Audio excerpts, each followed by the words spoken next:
I played on this modded One Piece server with the Mind Mine No Me mod and custom-built locations from the anime and manga, like the Windmill Village, the Barati.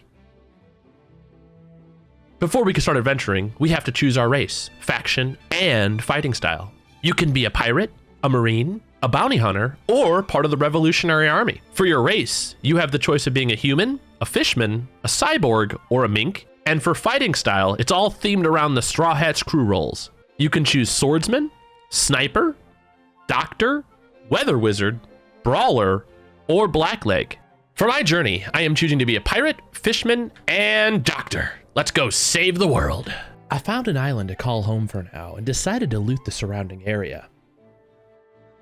There are some pirate ships nearby, so I decided to pay them a visit. As I made my way onto the ship, I noticed there was no one on board, but there was loot in the chests, so I decided to help myself. Can't have that loot gathering dust. Once I left that ship, I found a nearby shipwreck, which had a bunch of enchanted gear. After looting, I decided to return home to drop off my loot, and I was greeted by a marine who was scouting out my base and waiting for me. I just want to talk to you about your car's extended warranty. I quickly killed him so he would shut up. I don't even own a car. I knew I needed more loot as the Marines were hot on my trail, and I needed gear for the journey ahead. I found this underwater wreck, and as I began heading towards it, a giant smiling fish attacked me and killed me. For a fish that looks so happy, they sure have a lot of fight in them. I continued my journey after recovering my gear from my grave. Along the way, I found my first devil fruit box, a wooden box. There are 3 kinds of devil fruits in this game: wooden, silver, and golden, with wooden being the lowest, but that won't stop me from being hyped. Woo! Being a fishman in this game really puts me at an advantage, as you can swim faster than other races and you can breathe underwater, so it's easier to search the ocean floor for chests. While searching the ocean floor, I found another wooden chest, a bunch of silver, and some lapis lazuli. Then, while searching a sunken ship nearby, I found another wooden box. That's 3 devil fruit in one run. Let's go! As I kept swimming, I came upon this strange underground structure and decided to investigate. Once inside, I found a chest that contained runes and a record. Wait, they have record players in this game? In the same room, I found another chest that had gold bars and a name tag. I wonder what that's used for. It is quite dark in this temple, and I didn't have any torches on me. But look at this view. If only I knew how to adjust my brightness. After proceeding through that area, I found another chest that had more runes and a mana steel. Another thing I don't know how to use. I was underprepared, had low visibility, and in dire straits. I had 7 bread, 1 heart left, but I knew I had to keep progressing through the temple. There had to be something of value down there. But the situation grew so dire, I had to sit in a corner and eat rotting flesh just to survive. After recovering some hearts and a belly full of rotten flesh, I decided it was time to find an exit from this labyrinth of hell. So I started digging and managed to find some dirt, my ticket to freedom.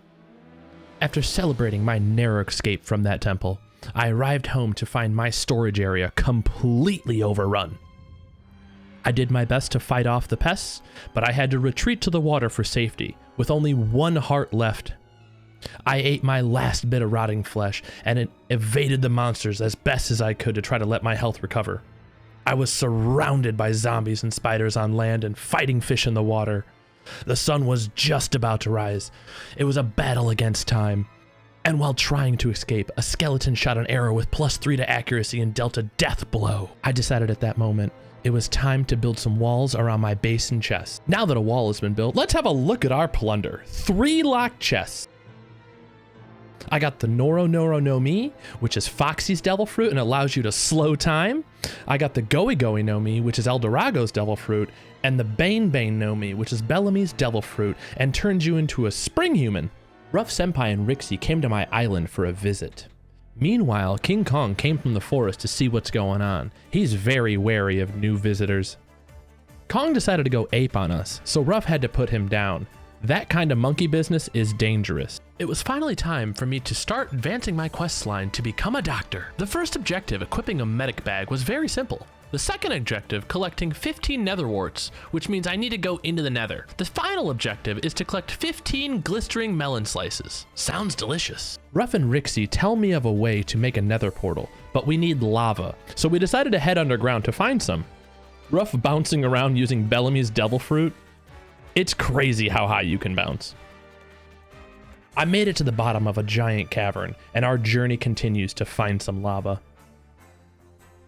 Rixie showed me a method of using lava and water together to create obsidian without having to mine it with a pickaxe. But this technique does have its risks. The nether portal is finished, and now it's time for me to experience the nether for the first time, and to get me some nether warts. It was about this time I was informed to up my brightness, something that would have been extremely useful when I was in the water temple. Begin my journey of trying to find some nether warts. But all I can find is mushrooms. Where are the nether warts? So instead, I decided to farm some obsidian and some other materials for future use, just in case. I decided to start building a bridge across this giant pool of lava because there's no other way to get across. And lo and behold, I find a nether fort on the other side. It's freaking massive. So I decided to invade the nether fort and fought against a blaze, who I proceeded to get into a firefight with, and while I was retreating, I fell to my death. After drinking some milk, I decided to head back into the nether, and I even managed to find some nether warts this time. While leaving the nether fort, I decided to try to take a shortcut because the route I found was cut off by a wall. So I decided to use my trusty pickaxe to start creating a path. Little did I know the mistake I was making. It was time to start the next step of my journey of becoming a doctor, and that is acquiring glistering watermelons. Luckily, my island had watermelons, so I didn't have to search very far. While attempting to craft the glistering watermelons, Ruff decided to destroy my yard. We have this beautiful yard over here that you, sir, see me? keep deciding to knock holes into. Do you see the brain damage? Do you see arrows in my head? That is not my damn fault, okay? You need to really take a moment and just assess your life, okay? And think about, is this the road you want to go down, okay? All right, how about instead just take that. He then attempted to bribe me to keep quiet about the whole situation. I finally have the glistering watermelons we need to finish the quest. I went to go see the doctor, but he refused to level me up because I was still missing the nether warts that were left on my corpse in the lava pool. Mistakes were made. I was foolish to think that becoming a doctor would be this easy. I ate the Moga Moga no Mi, which is Miss Merry Christmas's devil fruit, and suddenly I was transformed into a mole. The mining speed was quite nice as I mined obsidian with ease. Before I could head into the nether, I stumbled upon ruffsenpai and Feds exchanging cups of sake and was invited to join the Ruffbeard Pirates. It was so amazing seeing Captain Ruff transform into a giant Buddha that is Admiral Sengoku. Meanwhile, I'm just a mole. Truly, David and Goliath. After heading back into the nether, I reclaimed my corpse and started fighting the blaze. At that point, my recording got corrupted, and I'm not able to show you me defeating the blaze. So instead, here's a clip of me dying to the blaze. I unlocked a new skill in the doctor skill tree called Failed Experiment, which I can throw debuff potions at monsters. The next set of tasks were quite interesting, equipping a medic bag, crafting 12 healing potions, and killing an enemy with 3+ debuffs on them. That last one seems like quite the challenge. Using the glistering watermelon slices and the nether warts, I was able to craft the 12 healing potions quite easily. Applying 3 debuffs on an enemy was quite the challenging task, as the cooldowns for the potion throw is 15 seconds each, but I ended up eating Foxy's devil fruit and using the slow beam on a zombie so I could have time to throw multiple potions at him. Once that was completed, I was finally a full-fledged doctor, and I unlocked 2 new abilities, Medic Bag Explosion and Doping. Doping. Which reminds me of the Horo Horo no Mi fruit, Ivan's devil fruit.